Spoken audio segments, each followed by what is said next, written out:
Assalamualaikum warahmatullahi wabarakatuh. Pertama-tama dan yang paling utama, marilah kita sama-sama mengucapkan puji dan syukur kita di mana Allah Subhanahu wa taala masih memberikan kita nikmat kesehatan dan nikmat kesempatan sehingga kita dapat mengikuti perkuliahan seperti biasanya. Yang saya hormati dosen pengampu Bapak Zuhrinal M Nawawi, SAG, MA, dan yang saya sayangi teman-teman sekalian. Baiklah, di sini kami dari kelompok 6 ingin mempresentasikan hasil makalah kami yang berjudul Perencanaan Strategis dalam Bisnis. Sebelumnya, izinkan kami memperkenalkan diri kami terlebih dahulu. Perkenalkan, nama saya Teguh Hekal Fitra. Saya sebagai moderator sekaligus pemateri, dan rekan saya Yusnita Ulfamunte sebagai pemateri. Baiklah, langsung saja kita masuk ke presentasinya yang akan dibacakan oleh pemateri pertama, yaitu Yusnita Ulfamunte.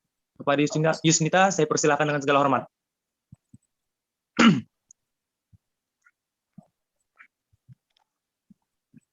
Manajemen dalam kewirausahaan. Manajemen kewirausahaan artinya semua kekuatan perusahaan yang menjamin usahanya eksis dengan memiliki beberapa strategi kewirausahaan, yaitu perubahan produk barang dan jasa, strategi menyangkut penetrasi pasar, ekspansi pasar, diversifikasi produk dan jasa, integrasi regional atau ekspansi usaha, kemampuan untuk memperoleh modal investasi, analisis sumber daya manusia, analisis pesaing untuk memantapkan strategi bersaing, kemampuan menopang keunggulan strategi perusahaan dan modifikasi strategi, penentuan harga barang atau jasa untuk jangka pendek dan jangka panjang, interaksi perusahaan dengan masyarakat luas, pengaruh pertumbuhan perusahaan yang cepat terhadap aliran kas wirausahawan yang berfungsi sebagai manajer perusahaan harus memiliki kompetensi, yaitu berfokus pada pasar bukan pada teknologi, merancang pendanaan untuk menghindari tidak terdanainya perusahaan, dan membangun tim manajemen.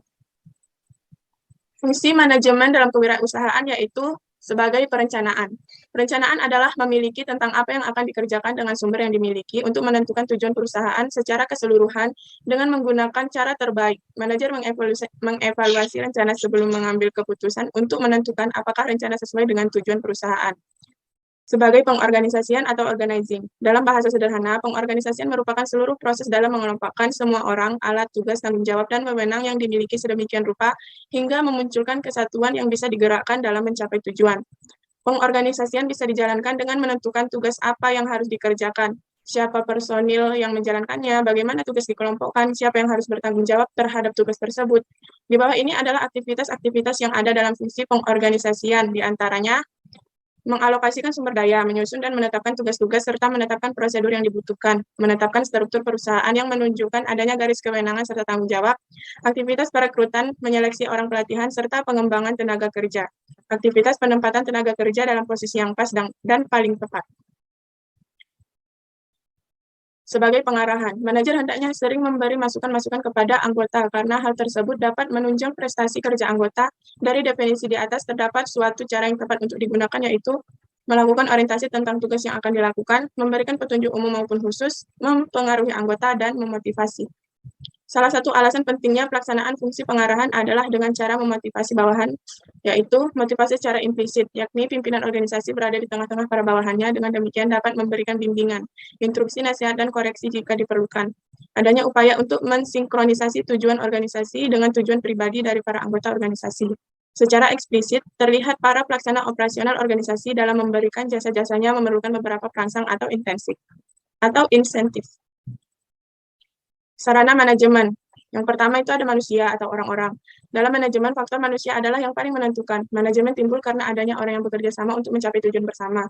Dengan demikian, manusia bukan hanya makhluk kerja, tetapi makhluk kerja sama. Ditinjau dari sudut manusianya, dalam manajemen ada 3 ciri, yaitu kegiatan dilakukan oleh lebih dari satu orang, dilakukan secara bersama-sama atau adanya kerjasama, dan adanya tujuan bersama.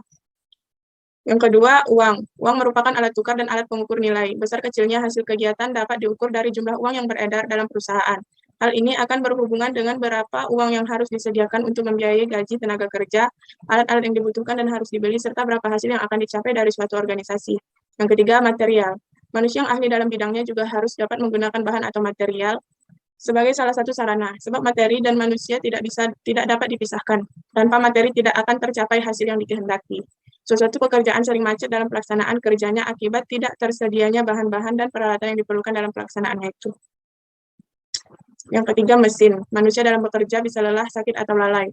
Padahal faktor manusia merupakan sarana terpenting dalam manajemen. Berhubungan dengan itu, agar manusia tidak terlalu lelah hingga jatuh sakit atau lalai, maka dengan demikian, terutama dalam menghemat tenaga kerja dan energi manusia diperlukan mesin-mesin utamanya. Sekali dalam pekerjaan-pekerjaan yang berat dapat diambil alih oleh tenaga mesin.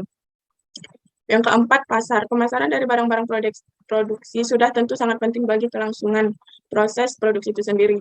Oleh karena itu, penguasaan pasar dalam arti penyebarluasan hasil-hasil produksi ke pasaran agar sampai kepada konsumen merupakan faktor yang menentukan dalam produksi. Agar pasar dapat dikuasai, maka kualitas dan harga barang harus sesuai dengan selera dan kemampuan konsumen.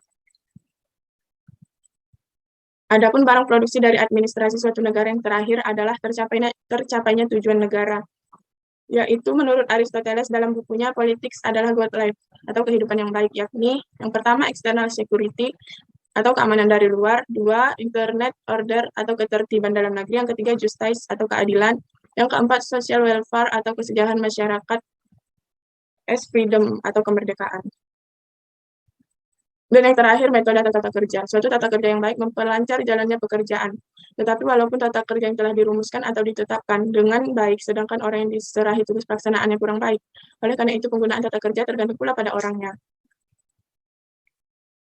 Baiklah, terima kasih kepada Yusnita Ulfamunti selaku pemateri pertama. Selanjutnya akan dibawakan oleh pemateri kedua, yaitu saya sendiri. D. Peran-peran manajer.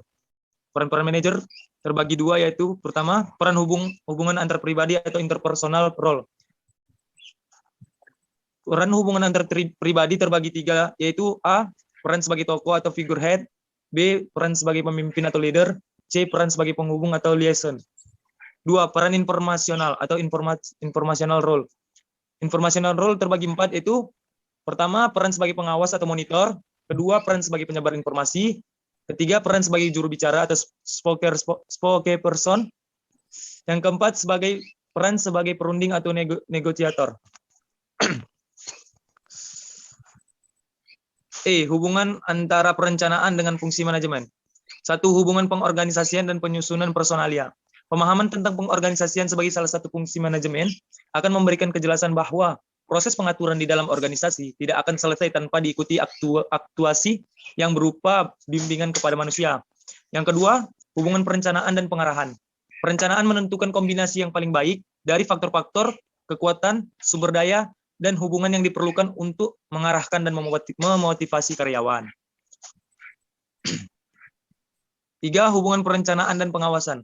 Perencanaan dan pengawasan tidak boleh dapat dipisahkan di dalam suatu manajemen. Perencanaan diperlukan agar semua kegiatan yang ada dalam panduan atau pedoman sehingga organisasi dapat berjalan sesuai dengan yang tujuan yang ingin dicapai. Dan pengawasan diperlukan agar pelaksanaan dari rencana yang ada dapat diketahui keberhasilannya. F. Langkah-langkah rencana strategi dalam manajemen bisnis. Yang pertama, membentuk visi dan misi strategis mengenai kemana organisasi itu akan bergerak. Yang kedua, menentukan tujuan untuk mengubah pandangan menjadi strategis hasil kinerja spesifik yang harus dicapai organisasi. Yang ketiga, merumuskan pilihan strategi untuk mencapai hasil yang diinginkan. Yang keempat, strategi mengeksekusi yang dipilih secara efektif dan efisien. Dan yang terakhir, mengevaluasi efektivitas strategi dan terhadap kinerja bisnis. G. Mengimplementasikan rencana bisnis. Pertama, mendefinisikan tujuan yang jelas. Yang kedua, analisis lingkungan eksternal dan internal. Yang ketiga, alokasi waktu. Yang keempat, monitor dan evaluasi. Dan yang terakhir, membuat kemajuan. H. Kegagalan dalam perencanaan dan pelaksanaan bisnis. Kegagalan dalam perencanaan dan pelaksanaan bisnis terbagi 6, yaitu 1. Perencanaan yang kurang matang. Yang kedua, takut mengambil risiko. Ketiga, tidak berani mencoba. Keempat, mudah menyerah. Kelima, terlalu terburu-buru. Dan yang terakhir, tidak percaya diri. Baiklah, kesimpulan pada materi kami dari kelompok 6 ini adalah perencanaan strategis dalam bisnis merupakan salah satu pembahasan penting dalam kewirausahaan. Ada perbedaan makna antara strategi dengan strategis. Strategi merupakan suatu cara di mana dilakukan untuk membuat strategi guna mencapai tujuan yang diharapkan. Sementara strategis merupakan suatu cara untuk mengimplementasikan strategi yang telah ditetapkan tersebut. Perencanaan strategis bermanfaat untuk membangun suatu perencanaan manajemen dan dapat memancing manajemen untuk berpikir jangka panjang.